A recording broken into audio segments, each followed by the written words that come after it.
बच्चों, आज हम एक बहुत ही इंटरेस्टिंग टॉपिक के बारे में बात करने जा रहे हैं। इंटरेस्टिंग क्यों? क्योंकि तुम्हारे दिमाग में ऐसे बहुत सारे प्रश्न उठते होंगे जिनके हम जवाब खोजेंगे। प्रश्न जैसे कि क्या हम शुरुआत से इसी तरह के घरों में रहते थे? क्या हम इसी तरह का खाना खाते थे? क्या हम ऐसे ही विभिन्न साधनों की मदद से ट्रैवल करते थे? तो हम खोजेंगे इन प्रश्नों के उत्तर हमारे इस वीडियो में। तुमने बहुत जगह पढ़ा होगा या फिर सुना होगा कि शुरुआत में मनुष्य एक जगह टिककर नहीं रहता था और ज़्यादातर शिकार पर निर्भर रहता था। लेकिन मनुष्य की ज़िंदगी में एक बहुत बड़ा बदलाव कब आया? जब उसने एक जगह टिककर रहना शुरू करा। तो आखिर उसने क्यों टिककर रहना शुरू किया? उसकी ज़िंदगी का सबसे बड़ा बदलाव था खेती करना। उसने जंगली गेहूँ और जौ ये कुछ बीज इकट्ठे किए, उनको ज़मीन में बोया और उनकी खेती करनी शुरू करी। और उसके लिए ज़रूरी था कि जब तक फसल बड़ी हो तब तक वो उसी जगह पर रहे, एक जगह टिक कर ही रहे। तो इस तरह से खेती ने उसको नोमैड यानी कि इधर उधर भटकने वाले से एक जगह टिक कर रहने वाला बना दिया। कहाँ पर हुई ये शुरुआती खेती? तो पश्चिम एशिया के जॉर्डन और तुर्की कुछ ऐसे देश हैं जहाँ माना जाता है कि शुरुआत में खेती की गई। धीरे धीरे इंसान ने जानवरों जैसे कि भेड़, बकरी या कुत्ते, इन सबको पालतू बनाना भी सीखा और अपने लिए इनसे काम लेना भी सीखा। और उसके बाद क्या किया कि उसने औजार बनाने सीखे। तो ये जो औजार थे वो पहले पत्थरों के बनाए गए और उसके बाद उसने डिस्कवर की मेटल्स, धातु, और बनाए उसने शस्त्र। और कौन सी धातु थी जिससे उसने सबसे पहले ये औजार बनाए? वो थी तांबा।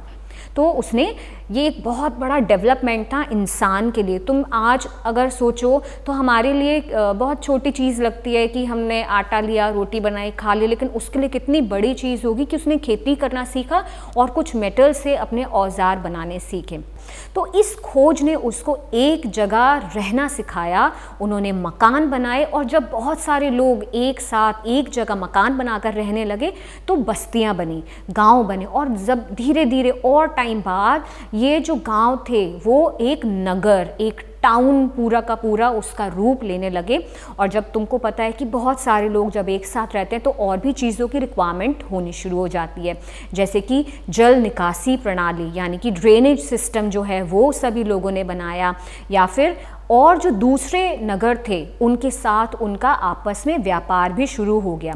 तो इस तरह से शुरुआत की सभ्यताएं विकसित हुई, शुरुआत की जो सिविलाइजेशंस हैं वो विकसित हुई। खेती के लिए पानी की ज़्यादा ज़रूरत होती है। जब हम मैप देखते हैं तो उसमें भी पता लगेगा कि जो भी सभ्यताएं थीं, जैसे कि चीन की सभ्यता, जैसे कि मेसोपोटामिया की, जैसे मिस्र की सभ्यता या फिर सिंधु घाटी की सभ्यता, जिसके बारे में हम धीरे धीरे आपको बताएंगे, सभी किसी न किसी नदी के किनारे ही विकसित हुई। सभी सिविलाइजेशंस का जो आधार था वो कोई ना कोई रिवर थी। आज हम डिटेल में बात करेंगे सिंधु घाटी सभ्यता यानी कि इंडस वैली सिविलाइजेशन के बारे में। तुम्हें नाम से ही पता लग रहा है, सिंधु नदी के किनारे पर विकसित हुई थी और माना जाता है कि लगभग 5000 साल पहले ये विकसित हुई थी। और इसकी मेन जो सिटीज़ थी वो आपको याद रखनी है। कौन सी? हड़प्पा, मोहेंजोदाड़ो और लोथल। लोथल जो है वो गुजरात में है, लेकिन जो मोहेंजोदाड़ो और हड़प्पा है वो अब पाकिस्तान में जो पंजाब और सिंध प्रांत है वहाँ पर है। और यूनेस्को ने इसको एक वर्ल्ड हेरिटेज साइट घोषित कर दिया था 1980 में।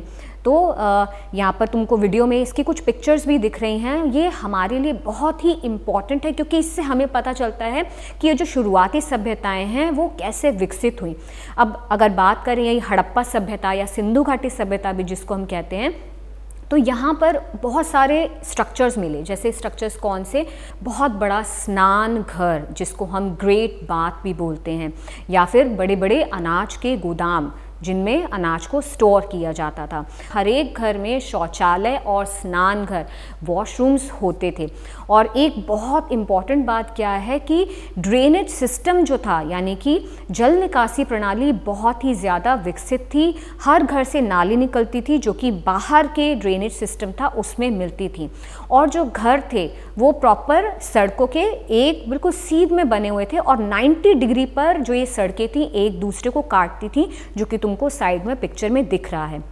और जैसा कि मैंने बताया कि सुमेर की सभ्यता जो कि मेसोपोटामिया में थी, या मिस्र की जो सभ्यता जिसके बारे में अगले वीडियो में हम आपको समझाएंगे, माना जाता है ये उससे थोड़ी और आगे विकसित सभ्यता थी, क्योंकि यहाँ पर बहुत सी ऐसी चीज़ें मिली हैं जैसे कि मिट्टी की पट्टियाँ, या जिनको हम सील सिस्टम कहते हैं, जो कि शायद अनाज के जो बोरे थे उन पर लगाया जाता था, बहुत सारी चीज़ों के लिए यूज़ किया जाता था। और ये जो सील्स थी मिट्टी की बनी हुई थी, टेराकोटा थी, और इस पर कई जानवरों की पिक्चर्स मिली हैं।